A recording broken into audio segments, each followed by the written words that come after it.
Welcome back to Straight Facts. It's Monday morning. I'm joined by Jamie and George. United go back into the top four courtesy of a Šeško banger. Solanke with the scorpion kick to break the hearts not only of Man City fans but of Deji as well. Liverpool back to winning ways. Arsenal 6 clear at the top. We're talking Tonali to Arsenal. We're talking Liverpool's hijack of Jacquet as well on the Football Terrace this morning. Please like, share, and subscribe if you haven't done so already. But gentlemen, what an epic weekend of Premier League football we were just served up. Yeah, man, it was pretty damn good. I'm not gonna say or not like I'm celebrating. You know, the do-rag is back, but we ain't gonna win. But hey, if I can't wear it for winning one half of football, I don't know when I can. Innit? It's been a while. No, I'm the same. Yeah, what was that? For Liverpool's first win in the Premier League in 2026. Thank God. But we need to put a string of them together to kind of get back on side, to get all the good vibes going back at the club. But going the right direction, I suppose. I just can't relate to those things anymore. Do you know what I mean? I just can't relate to not winning games. You know, it's just 3 wins and he's on it. You know, this is United all over. Yeah, I mean, a lot of people have said that, but I'm just watching Hussam cry yesterday. Because he was in the group chat at me. He was having a right pop. And he's like, Terry, you just can't be objective when it comes to Man United, because I was complaining about the penalty we conceded. And I was trying to explain to him, I think you guys must have been on, one of you two must have been on the Monday show when we spoke about the Isak leg break. And I'm sitting there, and I sat there and said, those tackles for me should always be fouls. You know, I know they're not given, but I said they're always fouls. So Maguire's is a penalty. My question just was, what PGMO defend it and go, there's no retrospective punishment if there's a foul afterwards or penalties if the shot's taken. So my only question was, why in this case was a shot taken and then a penalty given, if that makes sense, right? Because what would actually have happened, some people said that the ball was in play, he might have got to it. If you actually watch it, because of the speed he's running at, he would have just crashed into the goalkeeper anyway after the goal. He saved it. But then sitting there watching Hussam cry, and a few of the younger United fans in the group chat were like, oh, why is everyone so angry that United are winning? I said, bruv, you've got no idea what life is like when Man United are good. This is like a glimpse into what's to come when it comes to Man United if we start winning games again. But more on that a little bit later. I wanted to start with a little bit of transfer news this morning, because the world was going crazy, mainly because of Plattenberg, who has said that Arsenal are in for Tonali, which we're going to get onto some of the counter reports on that in a moment. But I mean, if Arsenal were to pull this deal, because what we know is that Moreno's broke a bone in his foot at the weekend. I'm sure someone will find a way of blaming Mikel Arteta for that.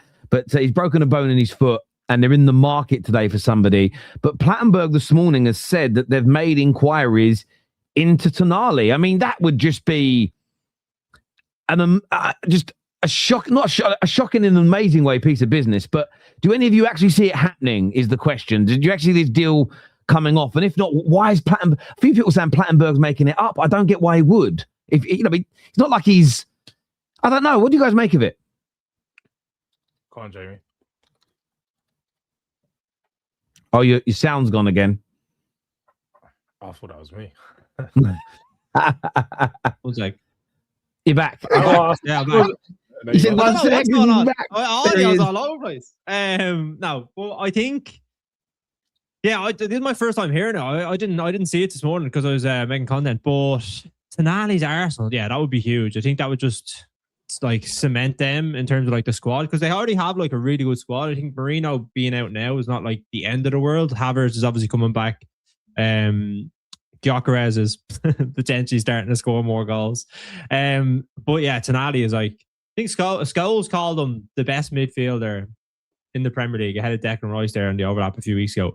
And I don't know if I would maybe say he's the best midfielder, but definitely one of the best, maybe in the top 5. I think the quality that he brings to Newcastle since he's come in has been one of the reasons why they've been obviously one of the better teams in the Premier League over the last kind of couple of seasons. But yeah, it would be huge. But what do I see it happening? I don't know. I doubt Newcastle will want to lose him for like huge money. You're talking, I'd say, similar to like what Isak went for. That's what I think they would be looking for. I agree. Yeah, I was just gonna say, it would be a great move. Like, it would be an amazing move for Arsenal. Some real ambition shown within the January transfer window, something they haven't done in a while. And if they could pull it off, like I said, it's going to be a huge fee. I think with the time left in the window and just considering how important it is for Newcastle and they're still pushing on to a few different competitions, I can't see them making this sale at this point. It just wouldn't make no sense for them as a club. Maybe in the summer, but then again, I think it's going to be a case of whether one of him or Bruno G goes. So it's going to be interesting to watch there. But yeah, I can't see it happening. But even if they put in a bid, I think Arsenal fans should be impressed because they found out about an injury. They've acted on it, tried to go sign someone. Even if they put in a bid, they should be quite happy with that. My theory is PR going on here, and we always know this. I think they have made an inquiry, but I also think Newcastle have just gone no. The same as Forest for the last 2 months have told everyone that wants Anderson, fuck off. Brighton have been telling Man United, this is what's crazy when United fans do this whole, see, what I got messages from United fans this morning that were saying to me, see, Arsenal, they've gone and made a move, haven't they? Arsenal have gone and made a move for a top midfielder. Terry, you said it weren't possible. We've been talking to Brighton since the summer, asking them for a price for Baliba. They won't give us one. You don't need to be told he's not available in January directly to know he's not available in January when the team won't give you a price. Palace keep telling everybody no to Wharton. So I think Newcastle have just shut this down. But then what happens, I think, is it's because of weak football fans. It ain't even because of Arsenal Football Club. And all of our clubs do this. Chelsea and Man United are probably two of the best at it. Liverpool are fantastic as well. They do this whole thing of, no, we're going to say we never made an approach. We didn't do it. We weren't even trying to get that deal because nobody wants to seem like they've had a rejection. So I just think it probably was an intermediary reaching out and saying, could this be done? It's been shut down instantly and that's it. But the reason, and I think that happens a lot in the market, all that's happened is Plattenberg's got hold of it and thought it has been a dead January window, a quiet January window for the media. Let's make a big story this morning. Personally, I'd have loved if Ben Jacobs, yeah, and I know Ben Jacobs said they haven't made contact because that's what Arsenal were telling him, and that's fair. Ben's telling us what Arsenal said, but I'm giving you my in-between-the-lines reading. I think Arsenal may have made contact. Again, Ben Jacobs' words were, Arsenal have not made contact with Newcastle, and that's probably right. It's probably a fact because they went to an intermediary. But I think there maybe has been a reaching out. All that's happened here is Plattenberg has got hold of the story and has made a mountain out of a molehill because it's been a dead January transfer window. And the media, it just made what I'd have liked is for Ben Jacobs and Fabrizio and all of the Newcastle press to have not shut it down for a few hours. We could have had some fun with it. Do you know what I mean? But everything gets shut down so quickly these days. It's unbelievable. But yeah, look, I was never going to... When I first read it this morning, my first thought was, even if the player asks to leave, it's not... I just don't see Newcastle doing it in the space of 24 hours. Do I think Arsenal might sign somebody today? Absolutely. I think that. So yeah, for me, I think Plattenberg's blown this all out of proportion personally. And now the clubs and the player and Newcastle are going to do, because Newcastle's brief's even funnier. This is what Newcastle have told Luke Edwards. It made me laugh and it was, Newcastle have described stories claiming Arsenal have made a late attempt to sign midfielder Sandro as stupid and completely rubbish. But other than that, it's a good story. Again, I just read these responses. But then Plattenberg did do something yesterday and he said that Man United made a late play for Jeremy Jacquet and got rejected. And that got played. And again, I don't believe Fabrizio on that one. I don't think we necessarily got rejected, but we probably reached out to go, what's the current status with this? Just to maybe inquire, and it's got blown up into United were rejected. I think sometimes the sensationalism happens, so then the clubs have to do the PR thing, where if we all just calm down a little bit.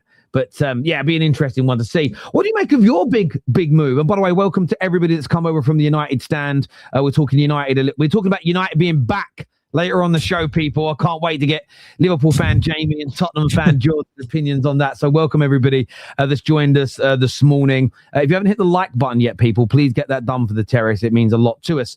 But Jamie, what about your hijack of Jeremy Jacquet? Because all January it was going to be Chelsea. he wanted Chelsea leading the race, Chelsea pushing hard. And then out of nowhere, you take Arne Slot spending to over £540 million. Talk to me about your new young centre-back. Yeah, it's a good sign. I'm not going to lie and say that I've seen loads of him. He's obviously 20 years old, and we signed Leone in the summer, and he obviously is out injured now. But Jacquet, from what I've seen and what people are talking about him, he's going to be a very good. Is it Jacquet? Am I saying Jacquet? Is it Jacquet? I think it's Jacquet. Yeah, I think it is. Oh, that sounds like Jacquet. You kept saying Jacquet. I thought I was thinking like fancy jacket potato, bruv. Like, what's going on here? Spud Bros. Jacquet. Oh, okay. Sorry for saying your name wrong, brother. I apologize. That being said, most French people can't say Terry properly. Do you know what I mean? It's just the pronunciation. But like obviously, listen, it's kind of similar to, I think I've seen a lot of comparisons with Lenny Yoro last year. Obviously a big money signing coming from the French league and a lot of potential. And that's what you're obviously paying for it right now. I think the thing is that a lot of big signings that are being made nowadays, they're very rarely over like 25 or over 25 years of age, because there's just that reluctancy from big clubs to go out and pay that big money for a player that could potentially not be what you obviously want. And then he's 29 and you have no resale value. So a lot of big clubs now are going out and spending big money on younger players. And if they don't work out, you can still sell them for 30, maybe 40 million to maybe a club that obviously wants to bring them in. So yeah, I'm obviously happy. I did a video there this morning on it. I'm happy with it in the sense of, yes, we're bringing in a centre back, but like we need a centre back now. Like that's my issue with it. I think Konate spoke post-match against Newcastle and said he came back a little bit early because he knew the situation that we're in. But he was rushed back when he probably didn't want to come back because of the situation with his father passing away. And Liverpool, it's weird because Liverpool, I've become so normalised. Liverpool being really, really good in the transfer window where they don't really look like they're rushed. They don't really look pushed or forced into certain things. But we left Mark Guehi into the last day of the summer transfer window. Didn't get him because we didn't want to pay $5 million. We then let him go to Man City because we don't want to pay the 300k. Fair enough. But that deal should have been in line. There should have been paperwork in line to say that we're going to sign you in January for 20, 25 million, whatever it is. And we've let that rumble on. Now, Joe Gomez obviously picked up an injury. Jeremy Frimpong is out. Bradley is out. And we are kind of scrambling in the last few hours. We've obviously talk of the player from his own line at Sunderland. I can't remember his name now. And there's a few... Yeah, there's obviously Dumfries as well that we've been talking about bringing in. But why are we leaving it this late in the transfer window? It's very unlike Liverpool to be like this rushed or kind of pushed into certain situations. And it's of our own doing. Do you know what I mean? Like, if we're one injury away to Konate or Van Dijk to having our season completely derailed. Because I think in the Champions League, I don't think there's a standout team in the Champions League. I think Liverpool would feel like they'd be able to compete with most teams. And that's obviously with our two fit centre-backs, with Konate and Van Dijk.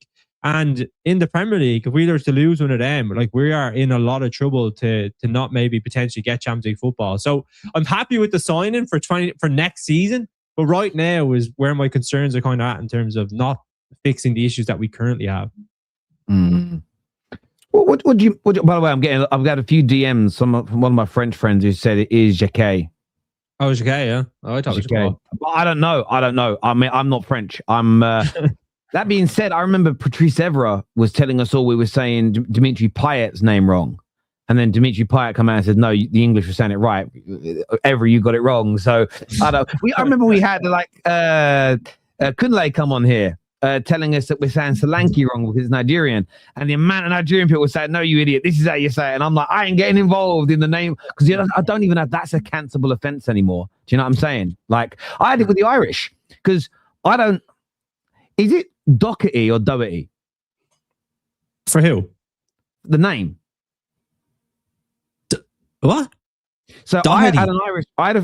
We all know we all say Doherty, right? But I had a friend who was from Ireland, lived in the UK, and every time a teacher said Doherty, he'd say no, it's Doherty, and I used to sit there so confused.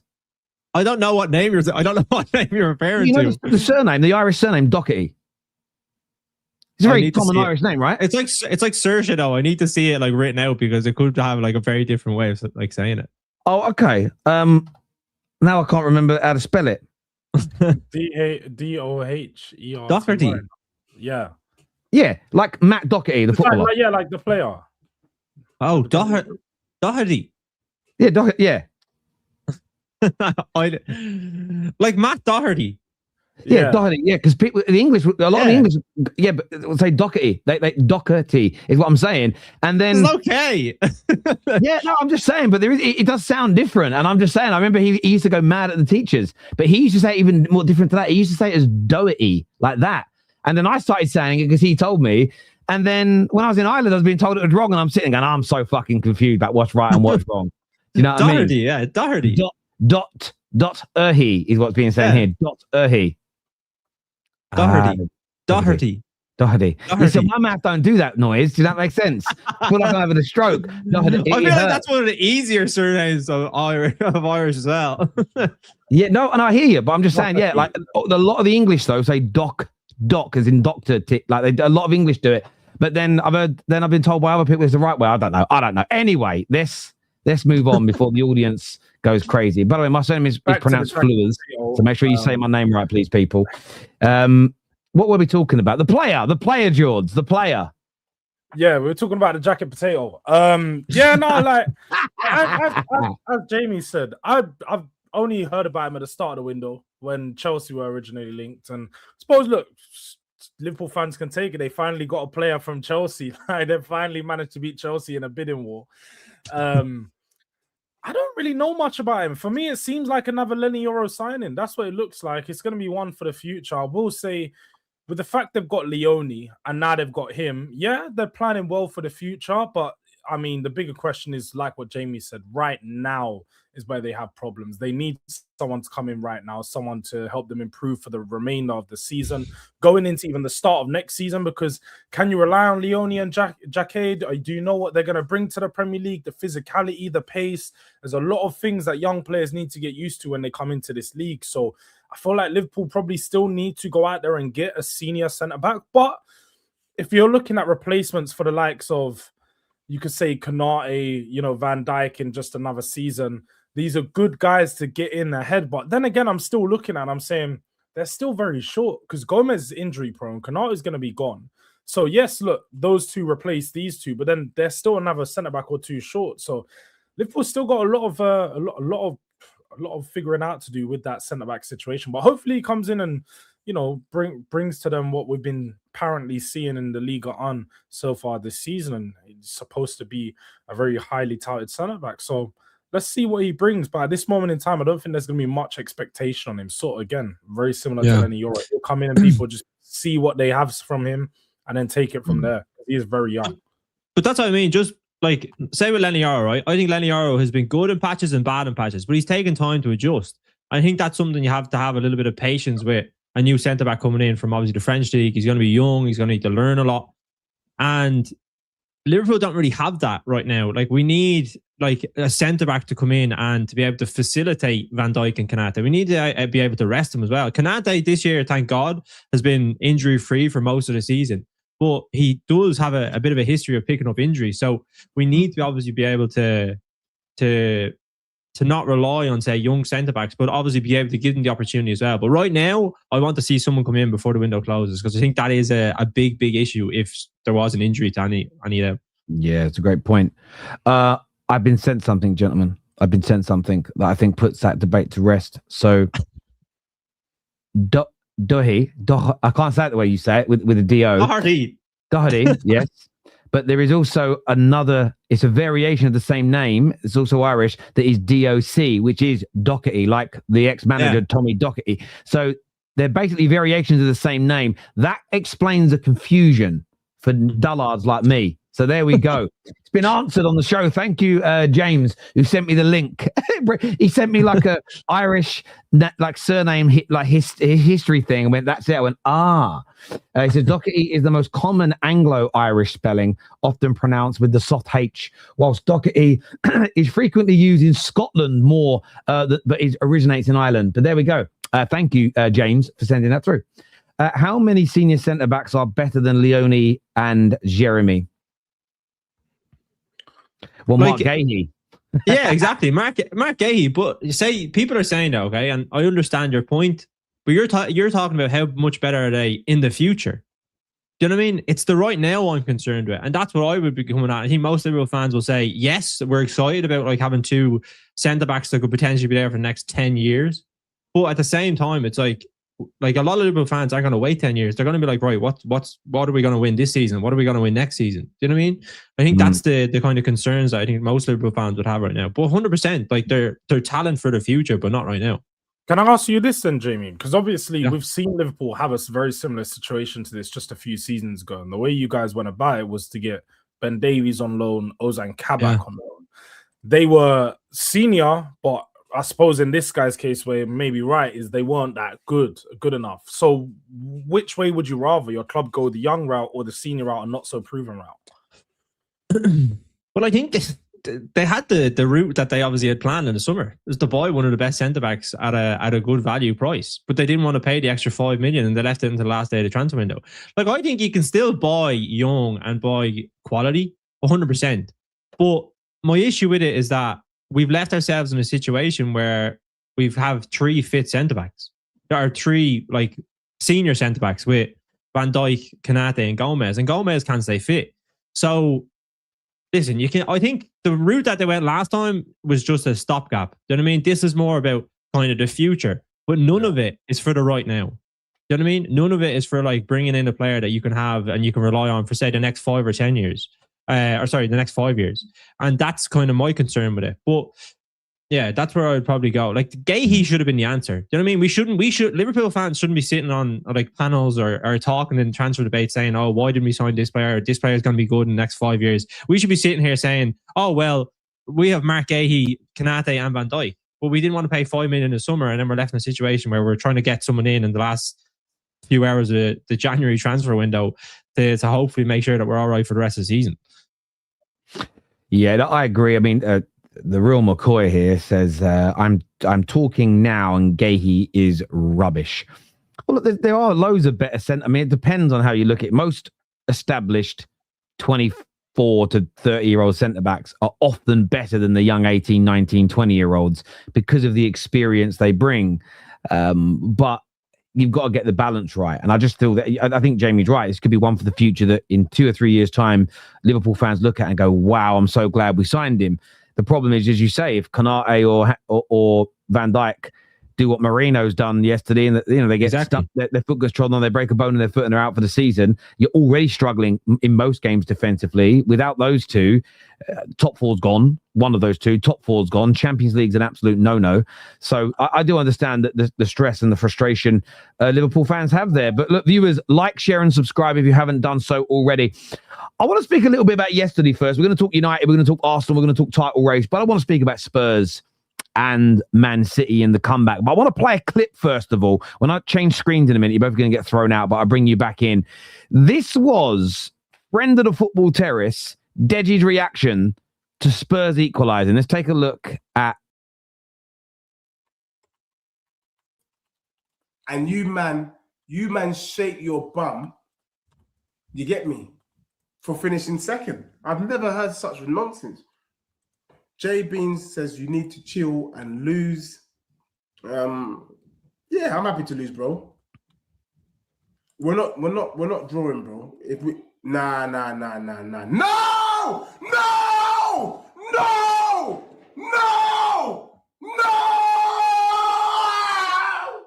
Rubbish! Come on, man! How?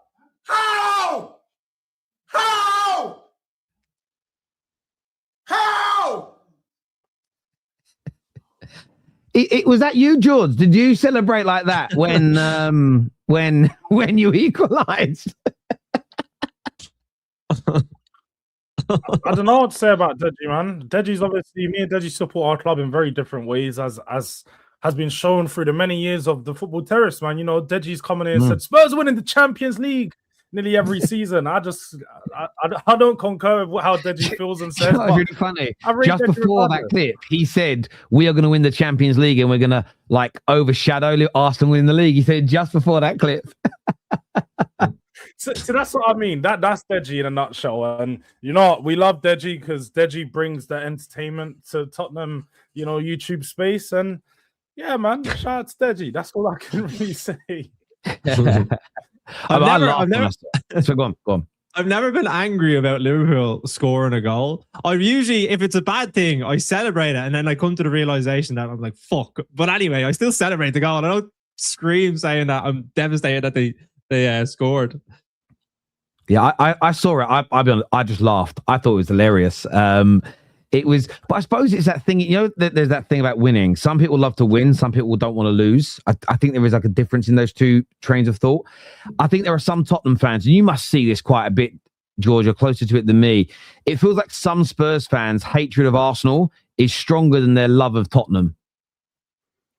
Yeah, I think there's definitely some fans like that. I think some fans are more pushed by their hatred, and you know, don't get me wrong, I get in some aspects Spurs are really shit, so you can't really get joy from us being good right now, innit? So like hating on Arsenal is better than loving Spurs, because you know, even if you love Spurs, 12th place finish or 10th place finish might be the best we can get this season. So I generally totally understand why some people yesterday may have wanted to lose, so it helps Arsenal not win the title. But me personally, I'm not going to sit here and focus on, you know, what other teams are doing. And like, we've got to go out there and get points for us. We've got to go out there and win games for us. We've got a team to sustain and maintain. And despite whether Arsenal win the league or not, we still need to focus on trying to get into Europe so we can attract players and look at just having a good couple years ahead of us still to plan. I can't concur with that behavior because it doesn't make no sense. Like, so again, I get it, but it's not for me. Big goal, you know. Had a nice second half of football, and I mean, it was a great goal as well, George. I mean, the quality of the goal. I mean, to not, you could argue it's one of the best goals. I mean, it's one of the best goals I've ever seen a Tottenham player score in the Premier League ever. Yeah, it was really class. Remind me of that Giroud goal. I think, what was it, against Chelsea or something back in the day? It was about 10 years ago now. That Giroud. Crystal Palace. Crystal Palace. Yeah, and it was a stripy kit. Yeah. So it reminded me of that, but it was nice, really good finish. And do you know what? I've been really impressed with Solanke. Solanke's a player who's consistently, fans just hate on him. People say really bad things about him. Last year, I said, you know, he's having similar problems to what Gyökeres has had at Arsenal this year, where he wasn't being set up for. And, you know, Højlund had the same problem as our players, and our attacking system wasn't set up for a striker to score, so he didn't thrive under Ange. This year, although our attacking setup isn't necessarily the best, it is set up for strikers to score. It's set up for the majority of the chances to go to that middleman. And we've had to suffer with Richarlison for the first 4 or 5 months for the season. He scored goals, but he was awful in just his all-round style of play majority of the time. Now we've got Solanke back. You can just see, even yesterday, he's piecing together the attack a lot better. We've got a focal point where we can kick the ball up, he can hold it up, do 1-2s, bounce off of, you know, the number 10, make some really good runs. He's strong. The first goal that he scored, the way he shrugged off Kushinov and then chopped it back inside, is just a nice striker's goal. It wasn't a clean finish. What did you make of, what did you make of the claims that there was a foul in the build-up to that goal? What did you make when you saw the replays? Because a lot of City fans, I find it beautiful that City fans have become the Arsenal fans they hate by moaning about referees. It is, for me, it's a thing of beauty. But what did you make of the claims that Solanke kicks through Guehi?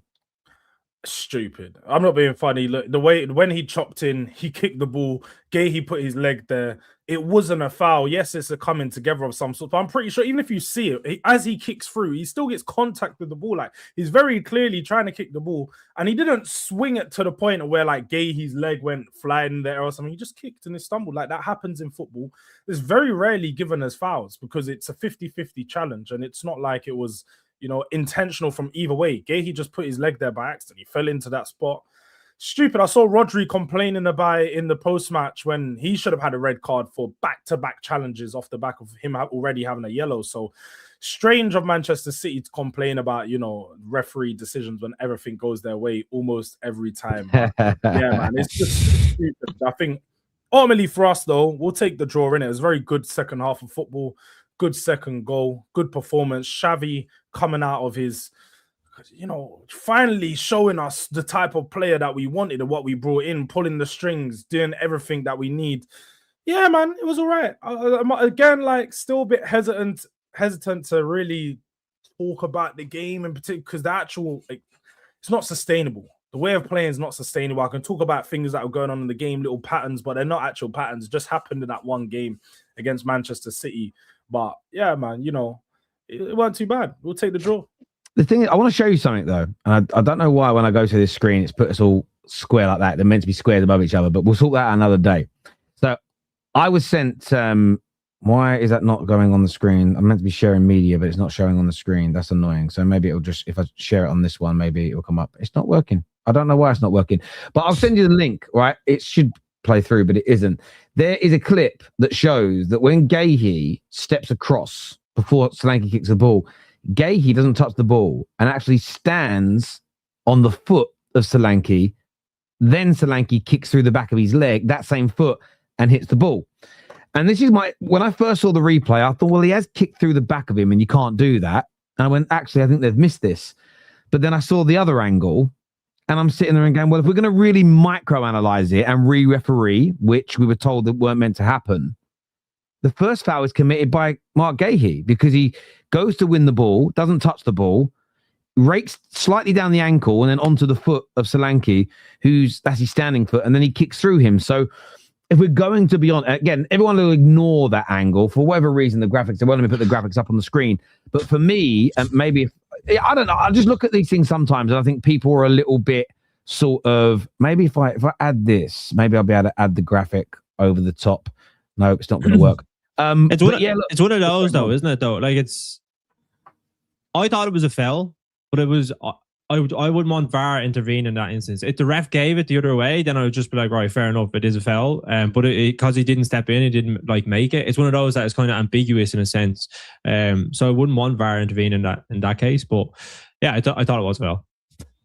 No, I hear that, but I think that's what I'm saying. You're right on. I think if you actually like slow it down 3 or 4 angles, you can go, I can see he's kicked him, but I can also see that Mark Guehi stepped on his foot. And I think if you're looking at that, say there's 3 of us in a room in VAR debating that, you go, well, the referee's giving it in real time. You do think it's a foul. I think it's a foul on Guehi when we look at it. Why don't we just stick to the on-field decision? Yeah. Does that make sense? That's how it should be for me, because they're not meant to be re-refereeing in that regard. It's a bit like the Man United one yesterday. Everyone got really angry. Oh, I didn't think they were allowed to reassess for free kicks. They didn't. The penalty was given for the shirt pull. Now, what was really funny yesterday is, again, everybody that says I'm a conspiracy theorist, when I've said in the past, I wouldn't be surprised if they doctor the audio to make it suit what they've done. Yesterday, one's like, nah, they definitely didn't give the penalty for the shirt pull. Well, it'll be in the audio. Nah, but they'll doctor the audio. Oh, so now you're the conspiracy theorist. That's what I find so funny about football fans. When Arsenal or Man United get a bad decision, we shouldn't moan about it. We're conspiracy theorists. It goes the other way, and suddenly we need to be questioning everything. But you're proving Guehi is rubbish. See, this is where I can't do it, bro. This is the problem. He had a pretty decent game yesterday. Like up until this, I don't know what it was with C. I don't know about you guys, but like it generally felt like that second half they came out and they just said, "Yeah, Spurs, you guys do it. You guys have the game." Like they didn't try. It was like they just. I think they just weren't. I didn't think that you had it in you, to be honest. I thought they were just gonna like come out in the second half and just like walk it. Do you know what I mean? I think Gary Neville said it on commentary as well, didn't he? After he was like, "Well, 2-0, that's game over." He's like, "That's game over." He said it felt like a charity match, and it did. The first 2 goals generally felt like they were just walking through the pitch. I was winding up. Obviously, I put a tweet out yesterday because I thought I was in such a bad mood watching City winning. It was annoying me.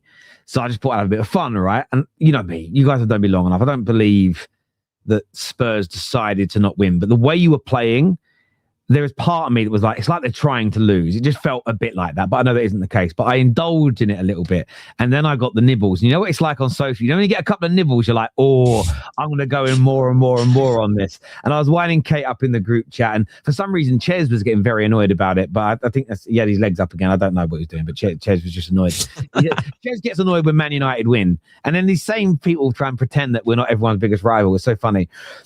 But I could see it coming, but I didn't want to say it. I put out a tweet on those lines around how bad you guys had been, Tottenham. But the fact that City was still leaking opportunity. Not chances, but the opportunity for chances. And that's why City can't win the league for me. City, for me, cannot win this league defending the way they defend. And the biggest blame is on Pep. He had a multi-billion-pound valued squad.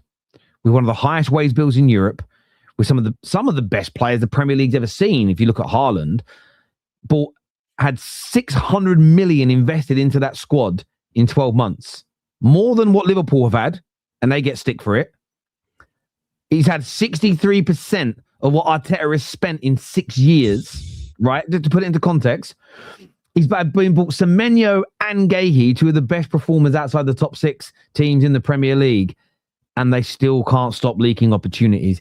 Exeter had 6 counter-attacking opportunities against them. Man United, if it hadn't been for Donnarumma, win 3 or 4-0. Wolves, 5, 6, 7 really good opportunities on the counter-attack. Spurs the same.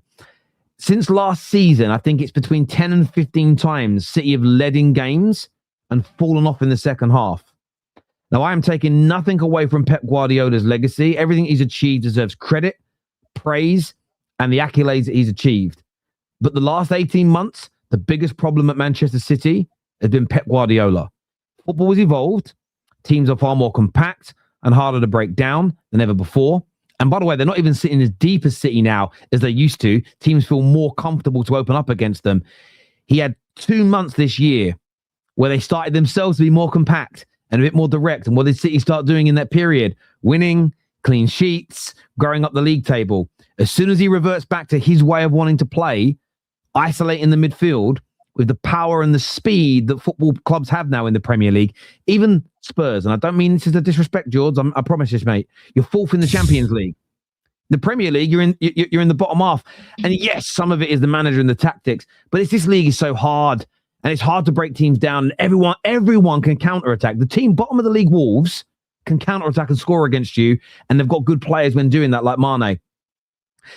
And Pep hasn't adapted.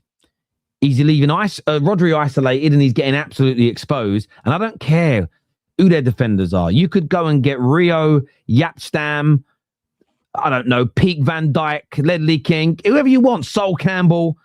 When you're isolated because you're being exposed through the middle, you're always going to get ripped apart. And you're going to get away with it against Burnley and against Wolves and against Leeds. You ain't getting away with it against teams of Tottenham's level and above in the Premier League. And they didn't yesterday. So for me, not enough is being made about all these drop points City are getting from winning possessions. Not enough is being made about how easy they are to create chances against. There's a lot being said about Thomas Frank, a lot being said about Slot this year, a lot was said about Ruben Amorim, a lot gets said about Arsenal being top of the league and it gets slagged off. And I know Pep has credit in the bank, but so did Jose Mourinho and so did Fergie when they were being criticised. What Pep's doing to this team, he is costing them this, not the league, because I'm not discrediting Arsenal, but he's costing them the race because he just won't adapt. He isn't being malleable as the league is changing.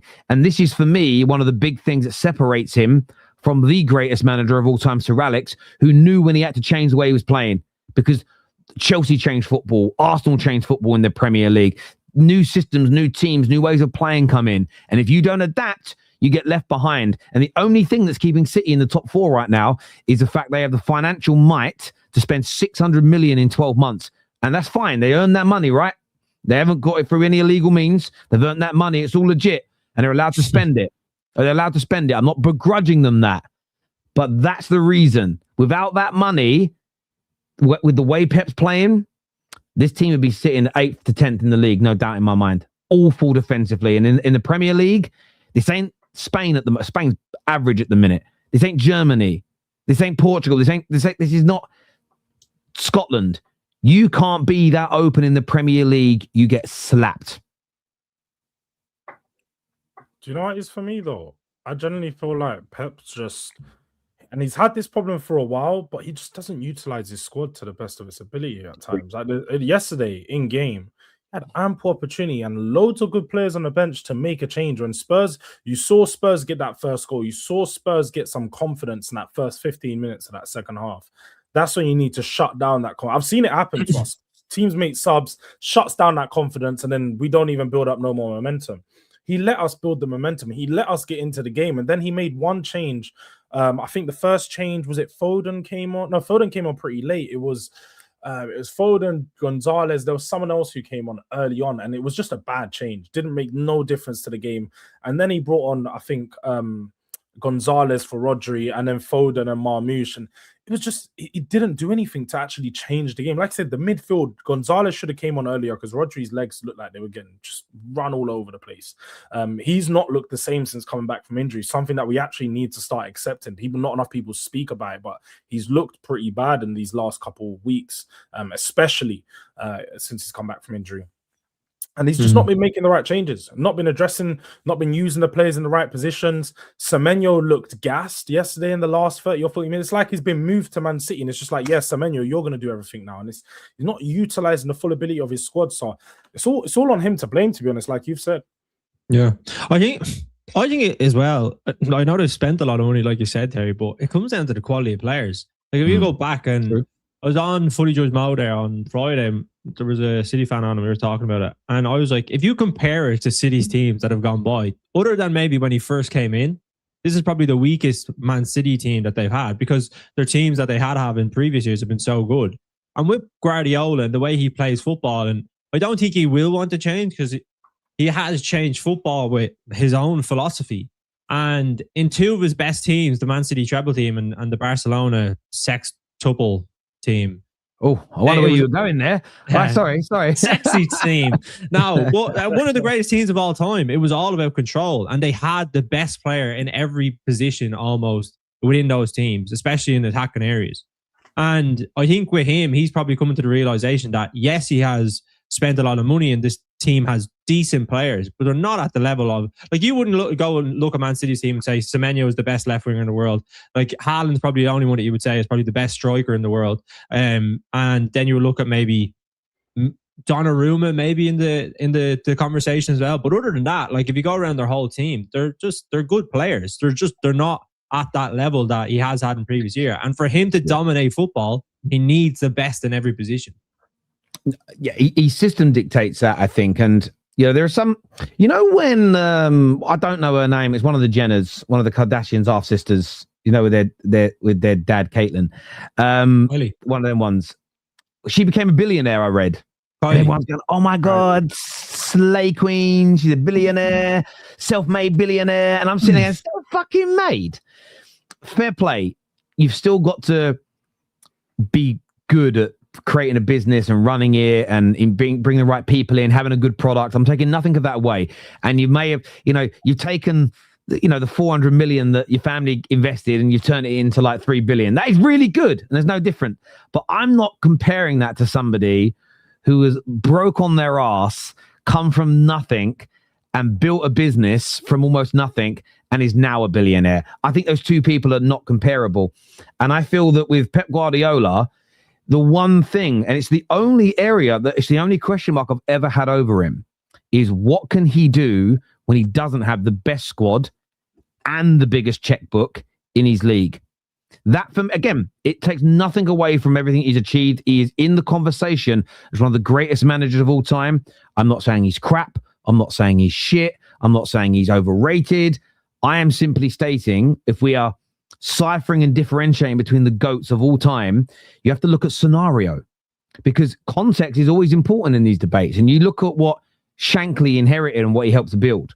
And that's why Shankly often gets more praise than Paisley at Liverpool, because although Paisley won more of the major trophies, it was on the back of what was built prior as an example. And that's, and I think I'm speaking right, because most Liverpool fans, when I see doing their ranking of managers, Shankly always comes out on top, even though he didn't win as many trophies. Yeah. And I've heard them explain this. Now, not every Liverpool fan will see it the same. I look at what Fergie did at Aberdeen. Not the biggest team, not the wealthiest team, didn't even get all the best players that Scotland did, the two Glasgow clubs did, but still dominated that league for a number of years, dominated in a European competition. Man United, yes, the pull and draw it meant that we can always attract brilliant players. But in his first 15 years at the club, rebuilding it from its fallen ashes, winning our first league title in 27 years, being the first team ever to do the double-double, the first team ever to do the treble in England, doing the first three-peat in Premier League history, all of that is only the 10th highest spender in the league. 10 other teams spent more money in that period than we did. And I think these things matter. And Pep's a great manager, one of the greatest of all time. But you suddenly give him a squad that isn't the best. And you even look at his body language and demeanor, he can't cope with it either. It's he's really struggling right now. And I believe the rumors. I think he walks. I think he walks at the end of the season.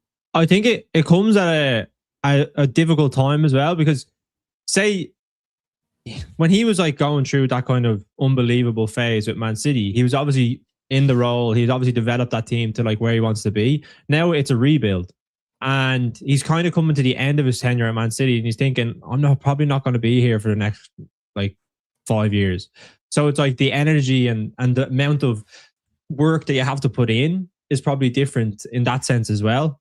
Because I think if he was feeling like he was going to stay for another 5 or 6 years, he would be a little bit more. I think he would probably put more into it. But I just think he's just like he said that like, I've had my time at Man City. It's time for a change, or he might retire after that. But I think his next probably step is to manage Spain, if anything.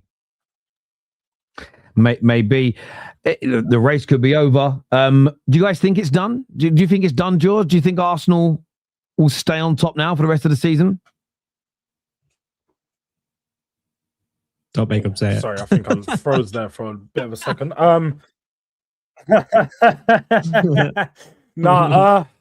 It's tough. I do think it's a bit too early.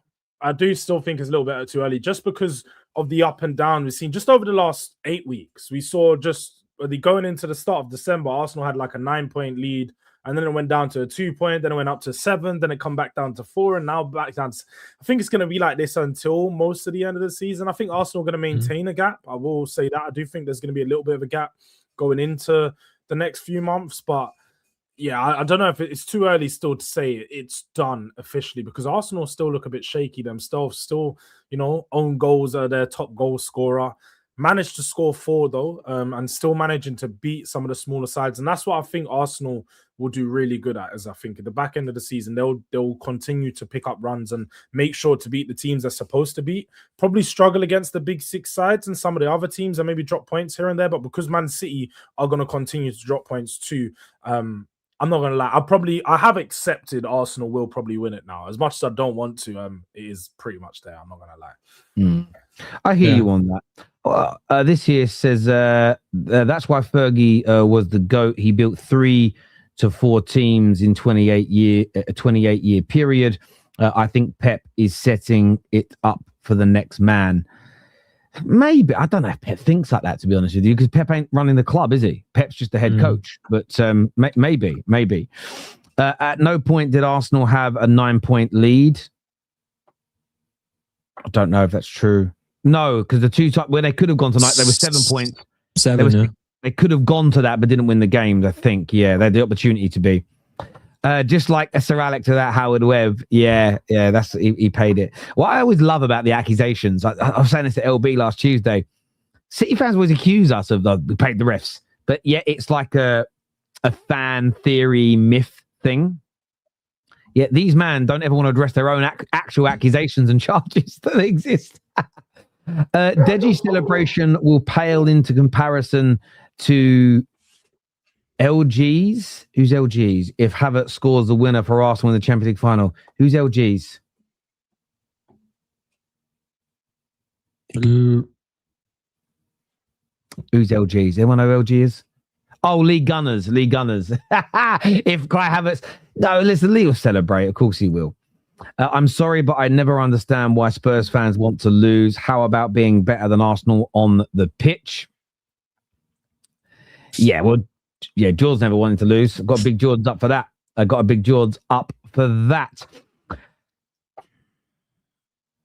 Oh. Is he gone? Hello? He's gone. He can't take the talk on Arsenal winning the league. Sick of it. Sick of hearing all the Arsenal talk. Yeah, I don't want to hear about Arsenal anymore. He's gone.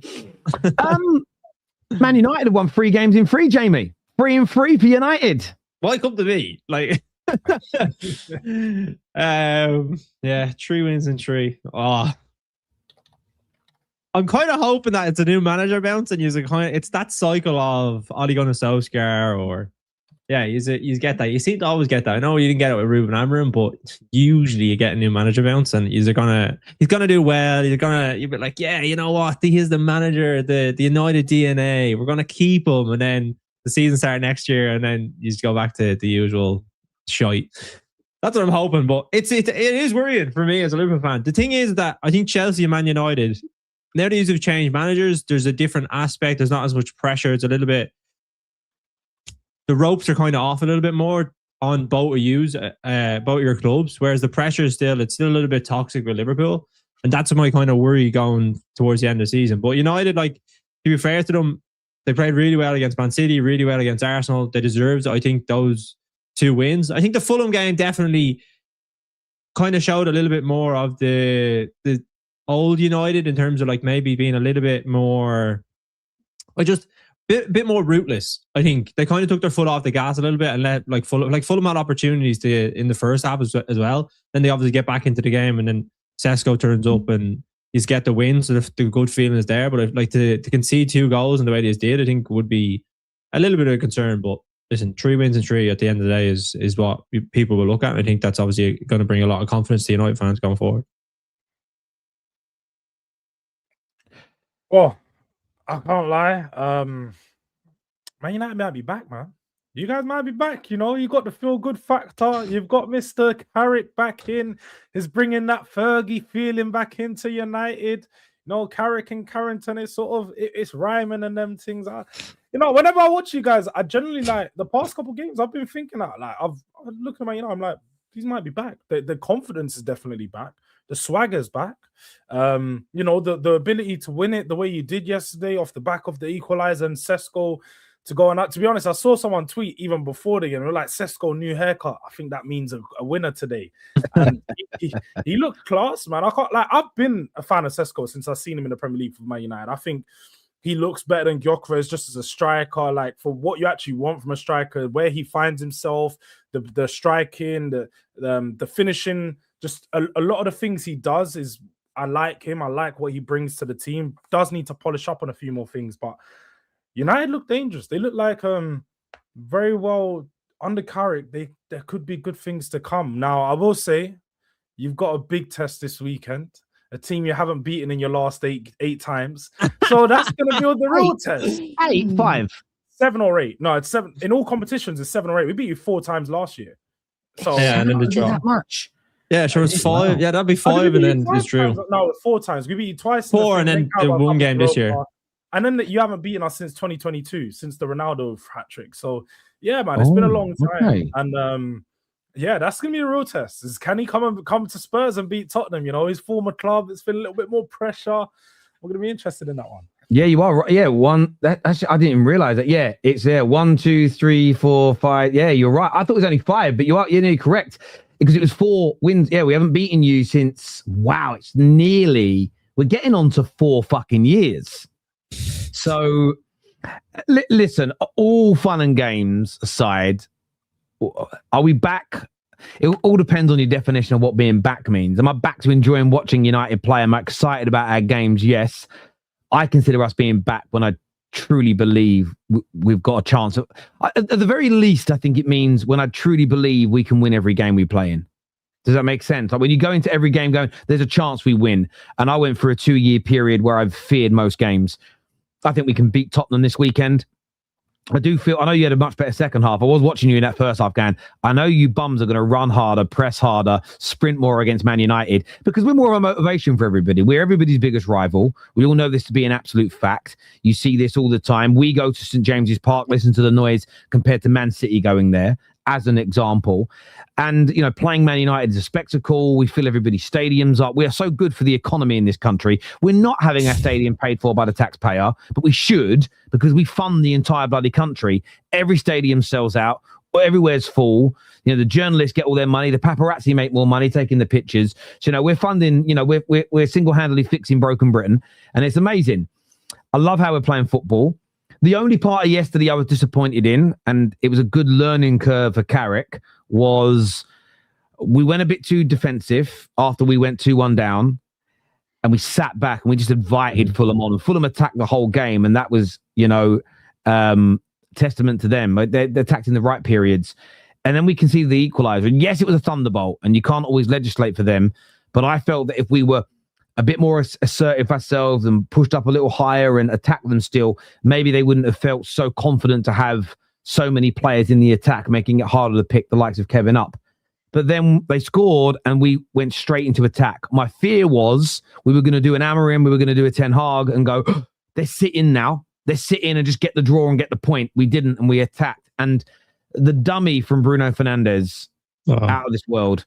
And also knowing he had to pass first time, because as much as he's a much better football player than Bassi is bigger, stronger, faster, and would have just barged him over in the end. Crosses the ball. I'm so happy for Šeško. The touch, the turn, the finish. I've always felt the general fundamentals are there for him as a footballer. 4-4 since the sacking of Ruben Amorim. It's a 7 GA for Cunha in just a little over that time. He started scoring just before the end of him. Mbeumo's been doing well all year. The attackers are scoring. We're on track to score nearly 30 more goals than we did last season in the league. We've got a great opportunity of a top 4 finish. The United Strands haircut is just around the corner. And I'm not getting carried away. My feet are on the ground. No talk of title races. No, not even. I don't even want to debate or talk about Carrick staying on as manager, because we'll assess that at the end of the season. There's still things to learn. We're not perfect, but I'm loving it right now. And I can't wait to play Tottenham on Saturday. I'm so excited about the game. I want to beat them. It's been a long time. They hurt us a lot last year. You know, even in games where we were the better team, they beat us. I really want to pummel Tottenham this weekend. I want to absolutely slap them up 3-0 at Old Trafford. Let's roll back the years. Let's do it like we used to. Do it like we used to. You know what? You're giving me back the realization. This is actually the best time to watch United, because it's the hope. They're on the rise. They're like, we're back. We're back. And then they just get to the top. We're like, we're so close. We're so close. And then it inevitably just burns down again, and then they're back to the start. So I'll enjoy this. I'll let you have your little moment. You'll be on the rise, and I'll let you have your moment. But we all know what's going to happen. We all know what's going to happen. That's why I'm saying United are back. Like, you have to feed into that feeling. You feed into it, yeah. Feel like they're getting into it. Because this is when they start making their bold predictions. This is when they start saying, I think we're going to finish third this season. You know, they start saying the stupid stuff. And that's when we start catching them out and start realizing we've got to aim for second. We've got to. But my rationale isn't we'll make it. My rationale is you aim for the stars, and if you fall short, at least you'll be on the moon. Like, my thing is, if we just go, right, let's aim to finish 4th, we might miss out. I think what we should set as a target is to try and hunt City down. That's what I would set as a goal now for the team. Try and hunt them down, try and capitalize. You know, they're not playing. That's what I would aim for. But I do think we can make the top 5. I don't think that's too bold a prediction. And I haven't changed my... Maybe this weekend was a turning point for Liverpool. I thought Liverpool were fantastic, but I think top 5 is a genuine, realistic goal for Man United. Now, with 1 game a week, with Carrick at the helm, we're playing well. And the great thing is we can score goals. We're still a bit too leaky at the back for me. Only 2 clean sheets in these first 3 games for Carrick, and we've got to work on that. But...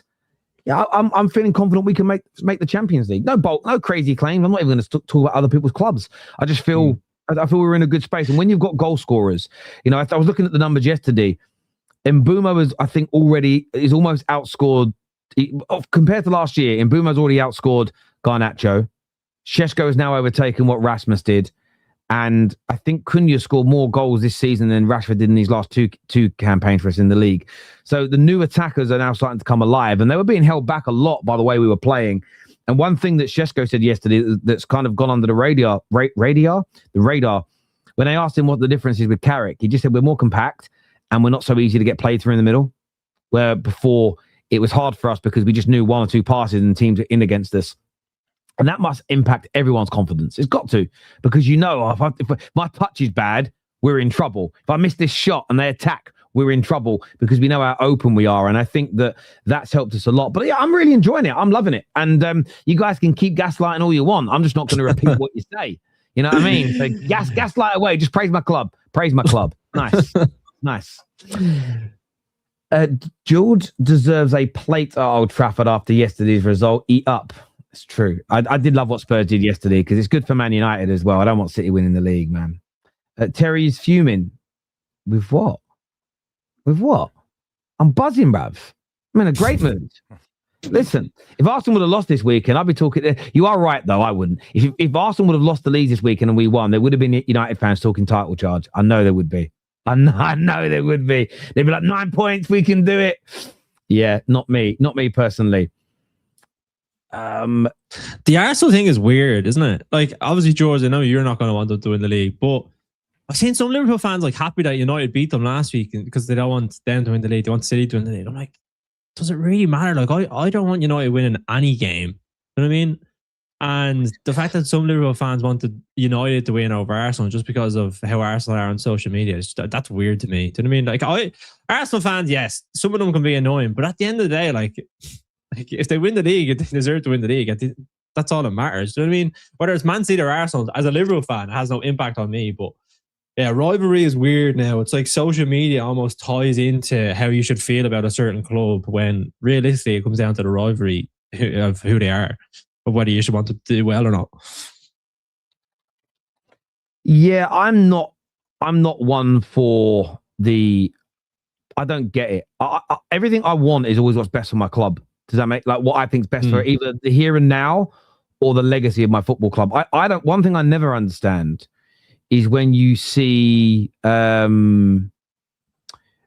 people have a go at Arsenal fans for celebrating a team not going invincible. I'm like, but that's part of their history, isn't it? Like, why would you not want that to be a unique thing to you in the Premier League? I don't kind of get it. Like, because otherwise, what are we? Everyone says that trophies are the pinnacle. They are. The trophies and the records that come with them are the pinnacle. So therefore, why would you not be happy when another team misses out on achieving your pinnacle? Do you get where I'm coming from? It don't make sense to me. It's one of them things where it's yeah, I find it strange. If I'm being honest. It's one of those ones. No Premier League without Arsenal. They are everyone's rival.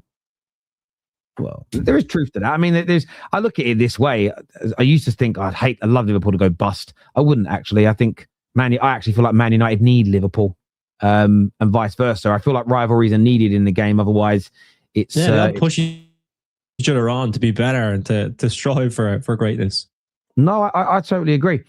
This super chat here says it's never a day when the topic about Pep you don't mention Sir Alex. I also mentioned Bob Paisley as well and stuff, but. We saw Pep outplay Sir Alex in 2 Champions League finals. It's all opinion when it comes to the greatest player and coaches. Of course, it's all opinions, but I'm talking about the context of an opinion. But also, what your opinion is there, what you've just done is an oversimplification of the truth. In 2009, we weren't outplayed. They only had marginally more of the ball of us in that game. We both had about an equal amount of shots on goal. They were just more clinical. We had chances to score and we didn't take them. They did. That game, which was a very good Man United team in 2009, one of the best we've ever had, it was a close game in terms of ball possession, opportunities, chances on goal. Barca were just better on the day. Man United went into that game actually as a favourite, as we'd beaten them in the semi-finals the year before. Pep just made them better. When we played them again 2-3 years later, they were much better than us. But that was a Man United team that wouldn't even get into Fergie's top 5 Man United teams of all time.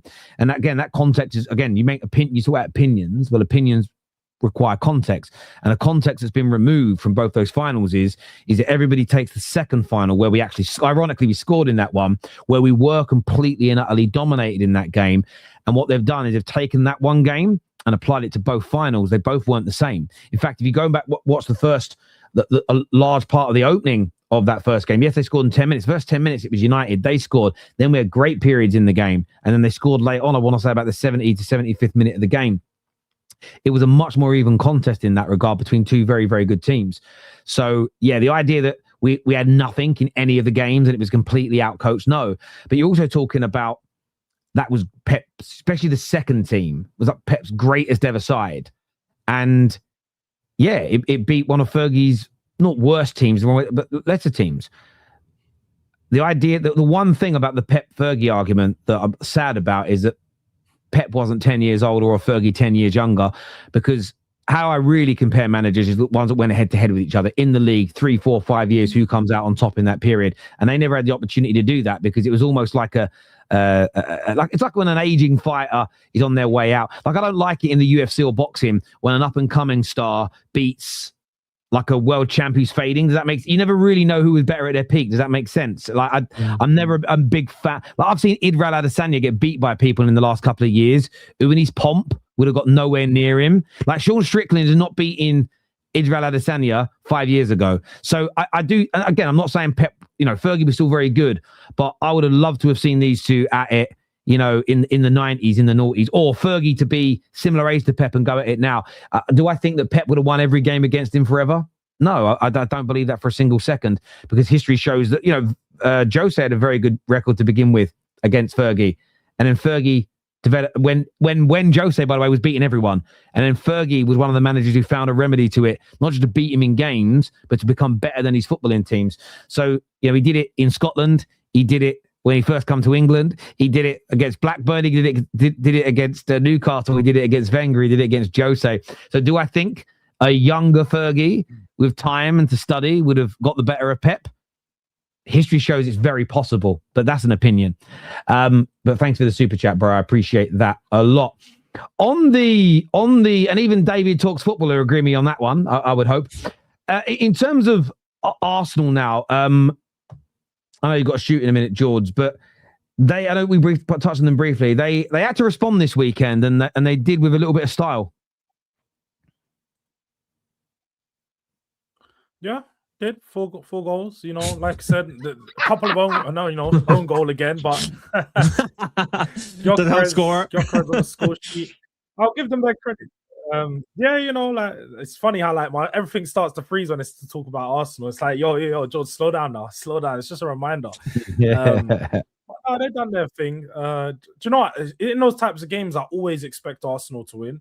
I always expect Arsenal to have a very convincing result. They always tend to do against these smaller sides, especially the newly promoted ones.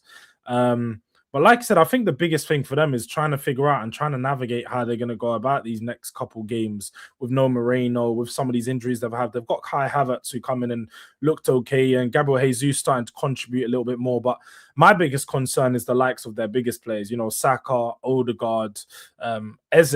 It's just like their big main creators like we're supposed to be seeing perform right now just aren't performing. Now, obviously, we know Eze tends to turn up at the second half of the season. So this is when, for me, I start to see him. Moreno's injured. You now need to come into the team. Odegaard's out of form.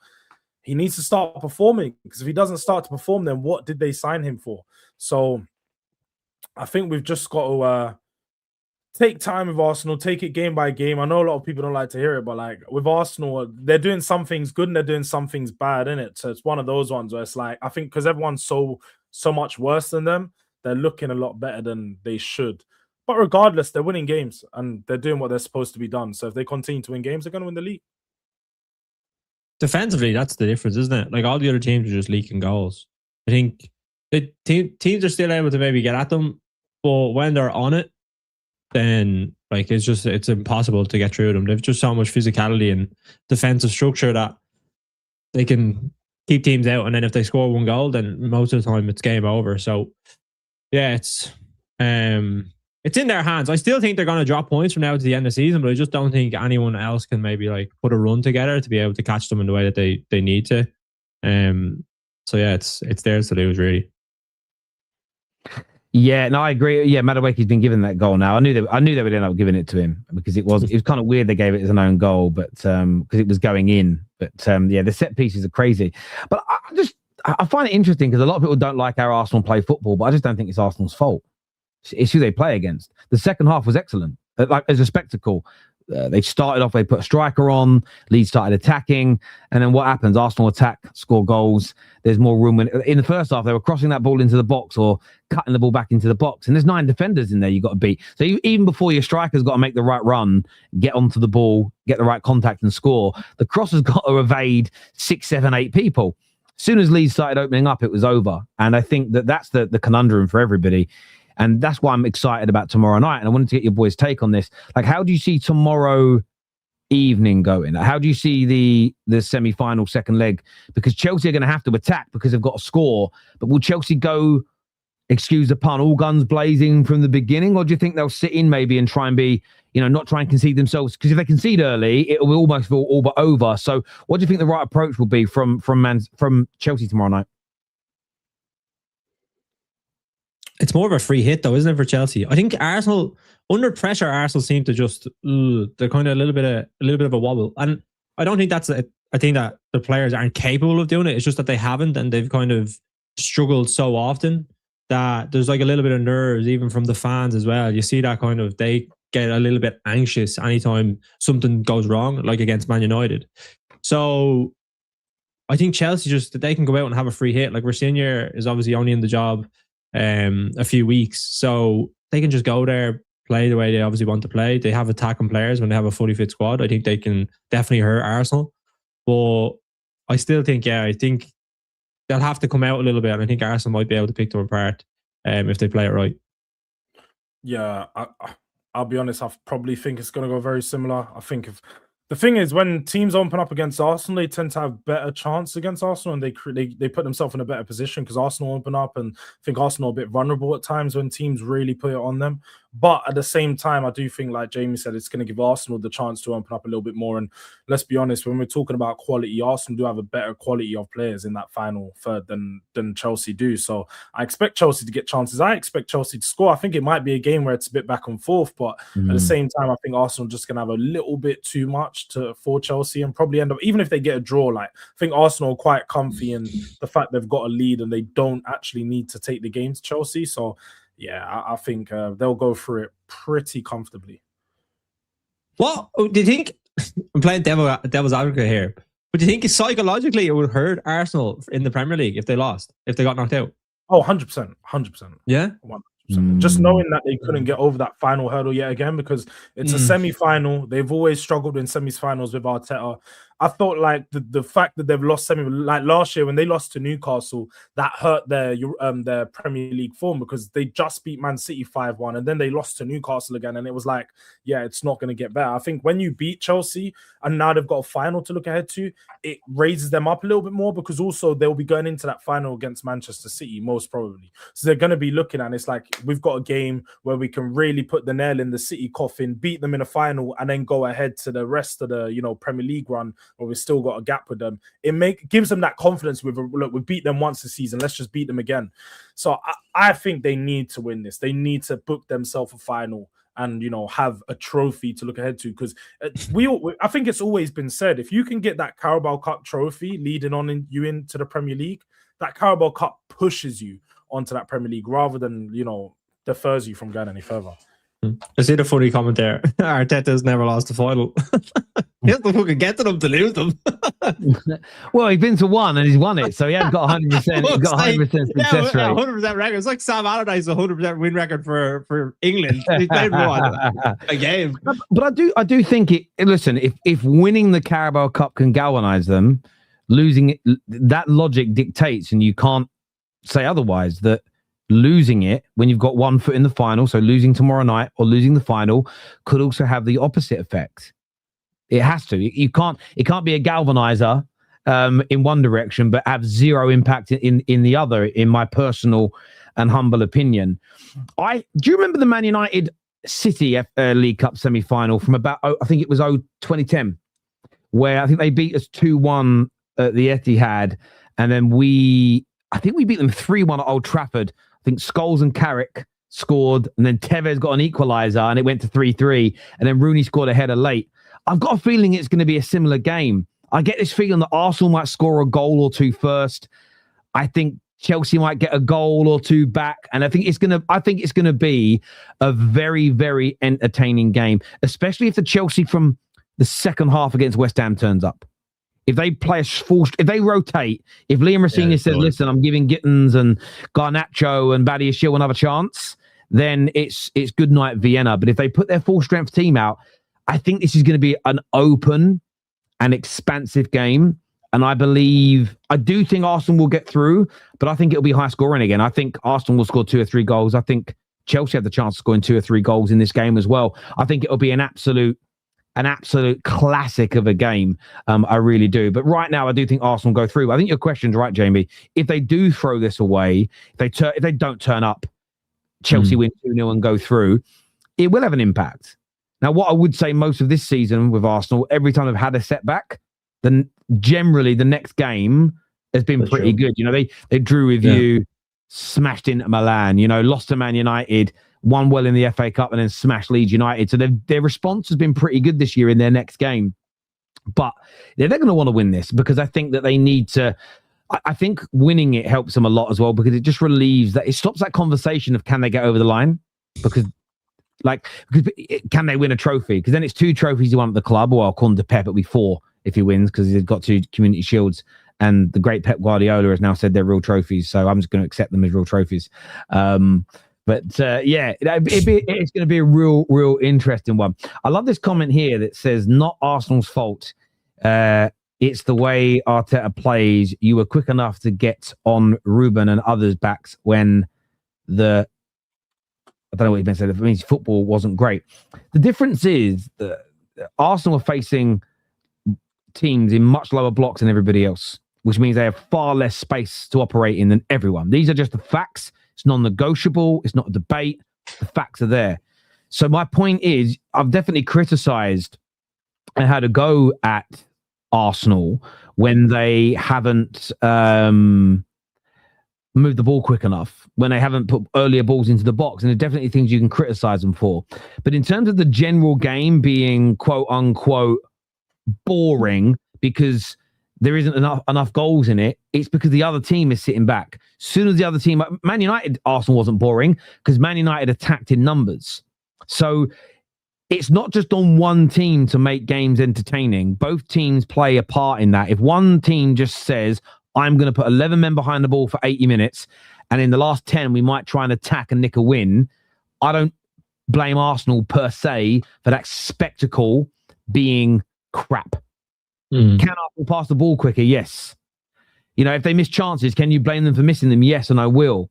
But at the end of the day, you go and look at the facts of the matter, more and more teams are sitting deeper. I think it's by an average of about 8 or 9 yards deeper against Arsenal than every other team. And weirdly, up until this season, it was always them and City for the last 3 years. Teams sat back. City's now, same as everyone else. It's fairly balanced in games. So it does make it harder when teams sit that deep against you. I keep hearing this nonsense that teams don't rate Arsenal's attack. That's why they sit back. And I'm like, okay, I get the logic is they're so bad at attacking, they can't break us down, so they sit back. Okay. So why are they not sitting back like that against the better attacks that can open them up easy with more space? That makes sense to me. Yeah. Maybe it's, maybe there's an element of, well, their defense is so hard to break down. If we attack them and then we lose the ball, they'll get in behind and they'll score against us. Maybe there's an element of that, but that still means them as a team scare you more. Like maybe not just the attacking players. So that's why it's being done. That they are the scariest team in the Premier League for opponents. You as fans might not be scared. Don't be little babies. But no one's been able to answer me that question yet. Every single, including Pep against Arsenal at the Emirates was the lowest on average his team has sat in a game in his history as a manager. There's something in that for me. There's something in it for me personally. Sorry, but you were going to say something. Sorry, I overspoke. No. I think with the way Arteta obviously sets up, he's a student of Guardiola. Do you know what I mean? He studied him at Manchester City. And I think Guardiola's whole philosophy was about control. I think Arteta has kind of adapted that now in terms of having a really, really strong base where you have, he has Timber, Gabriel, Saliba, a really good goalkeeper in Raya. And then he has very big, aggressive players. Even in midfield, you could maybe look at like Declan Rice, Zubimendi when he had Partey in there as well. And I don't think his forwards are as good as what Guardiola's were in previous years, but it's about control and it's about nullifying teams to a certain extent. So he'll maybe pass the ball around a bit. It's not as maybe fluid or like as quick paced as some of the Man City teams that used to move the ball. But it's about obviously stopping teams from being able to hurt them. And that's why at the start of the season, teams weren't even getting shots against them, never mind goals. So that's what he's kind of basing his foundations on.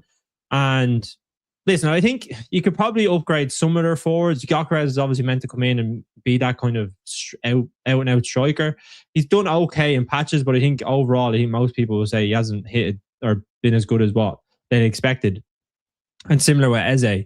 But they still have players that can hurt you. They still have players that can hurt you. And I do agree with your point around it's 2 teams that make a game. If a team comes in and wants to sit in for 90 minutes and not have any attack and threat, well, then that's on the team that has all the ball to obviously create chances.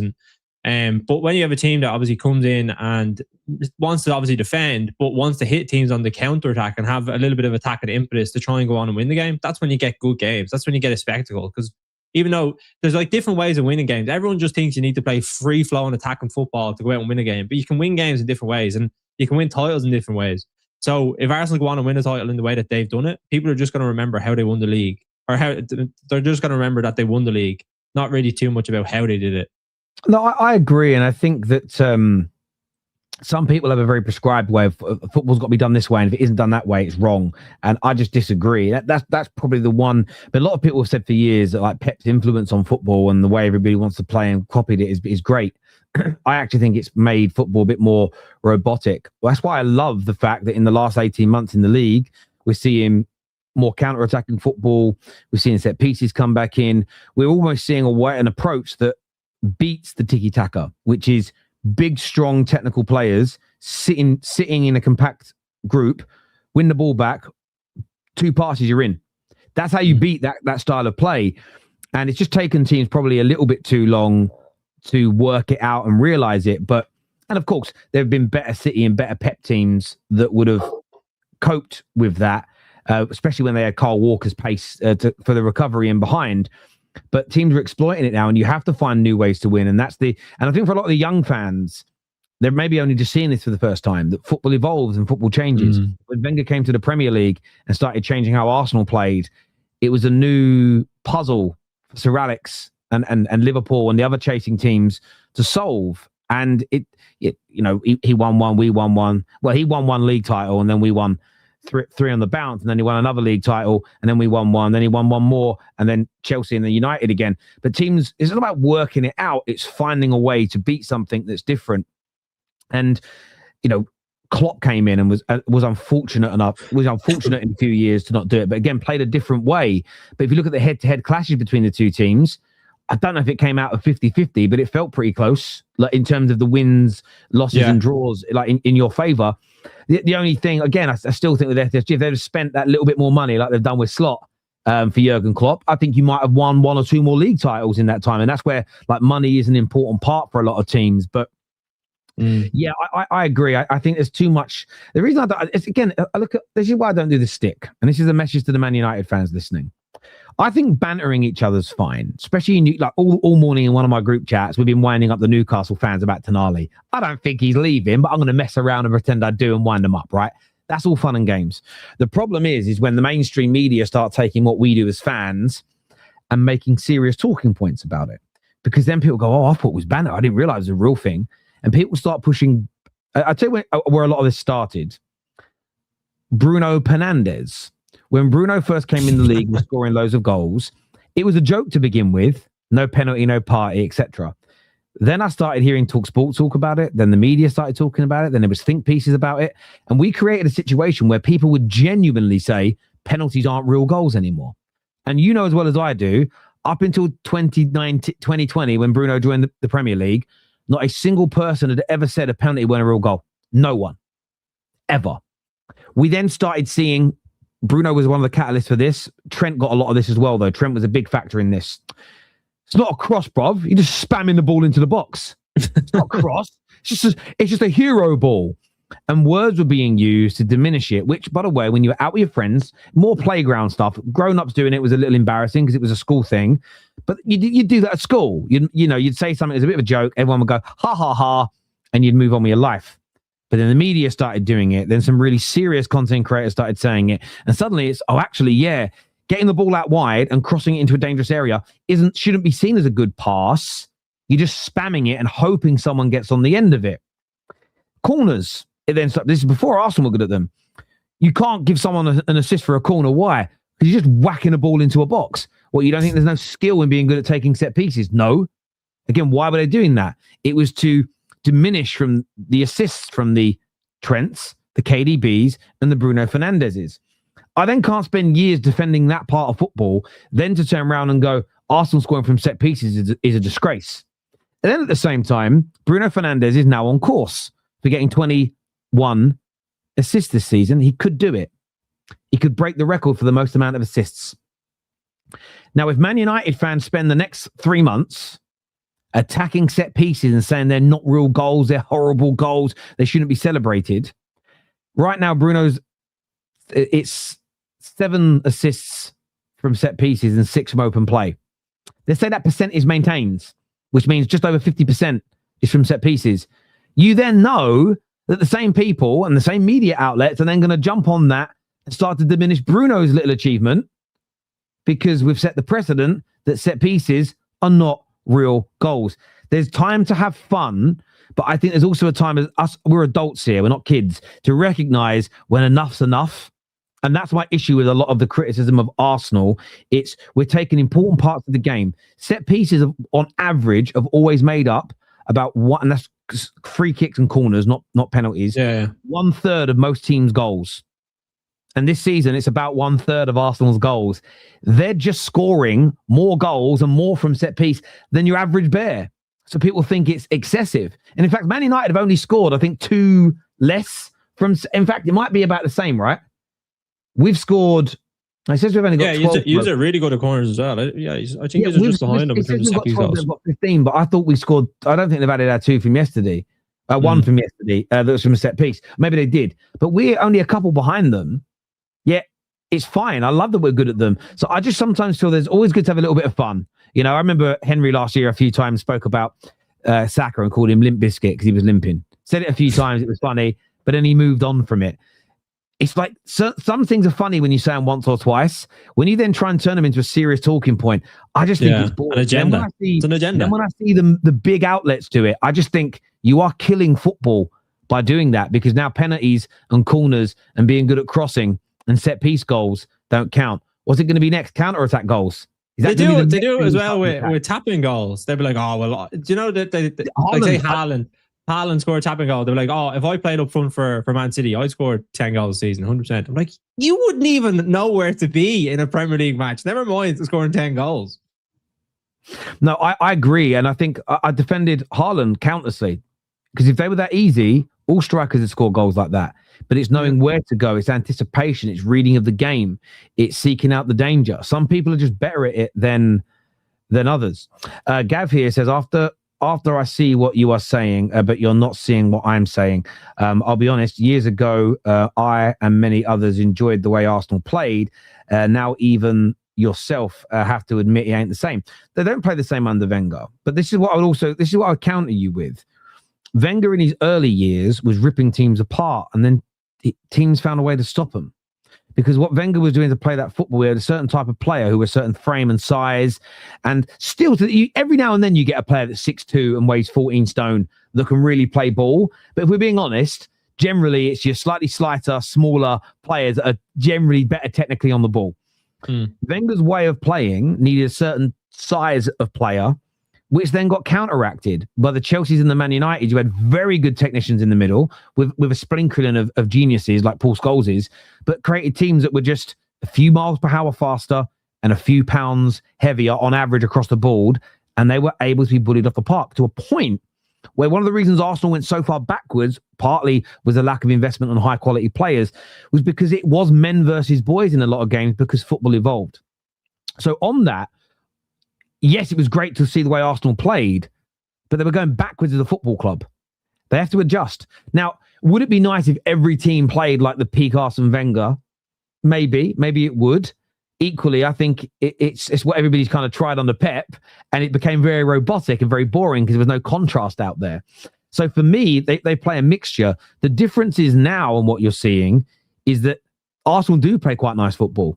The teams are so compact and so deep against them, it's hard to break them down. Wenger's Arsenal, their football didn't look as good against Bolton away as it sometimes did against Man United, because Bolton would sit in we didn't call it a deep block back then. We didn't even call it parking the bus back then. It was just called sitting back. They would sit back and give them no room to maneuver.